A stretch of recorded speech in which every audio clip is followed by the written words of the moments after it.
Aujourd'hui, j'avais envie de parler de Miraculous, et plus précisément de l'épisode Climatic Queen. Attention, ça va spoiler. Dans cet épisode, on nous introduit le personnage d'Aglaé, et j'ai envie de théoriser sur elle. Pour moi, Aglaé, c'est Lila un poil plus jeune. Et même plus, Manon serait Aglaé, qui serait Lila. Je m'explique. Manon représente l'enfance. Heureuse, sans souci, pas une ombre au tableau. Puis vient un drame.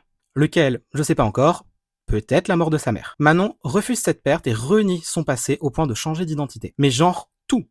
Elle porte des lentilles, se teint les cheveux ou porte des perruques et se fait appeler Aglaé. Aglaé, c'est la très jeune ado. Je saurais pas expliquer, mais pour moi, Aglaé est clairement plus jeune que Marinette. Aglaé, c'est donc la jeune ado. Fragile, froussarde, flippée qu'un autre malheur arrive. Sauf qu'un autre drame finit par arriver. Toujours aucune idée duquel. Aglaé craque complètement. Elle change du tout au tout. Elle décide de plus jamais se laisser atteindre. Peu importe par qui, par quoi ou comment. Elle change d'identité autant de fois que la situation le nécessite. Elle devient Lila, Cerise, Iris, etc. Bref, elle devient qui elle veut, quand elle le veut. Elle est manipulatrice, calculatrice et ne faisant plus confiance à personne.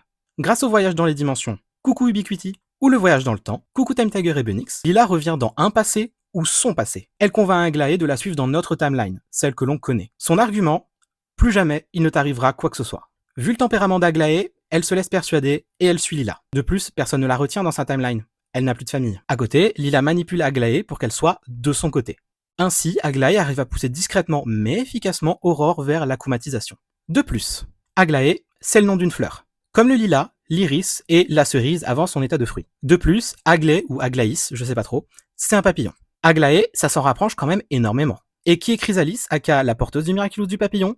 Notre très cher Lila. De plus, quand on regarde Aglaé, ou plutôt son outfit, la couleur qui en ressort, c'est le violet. Violet qui est la couleur majoritaire de l'outfit de Manon, et violet qui est aussi la couleur de Nourou et de Chrysalis. Et dernière chose, quand Climatic Queen fait surgir des éclairs, Aglaé a ce visage. En général, ça veut dire que le personnage a deux identités, deux facettes. Et il y avait ce masque dans la chambre de Lila en plus. Et ce plan, en parallèle, avec celui-là. Donc Aglaé, c'est Lila?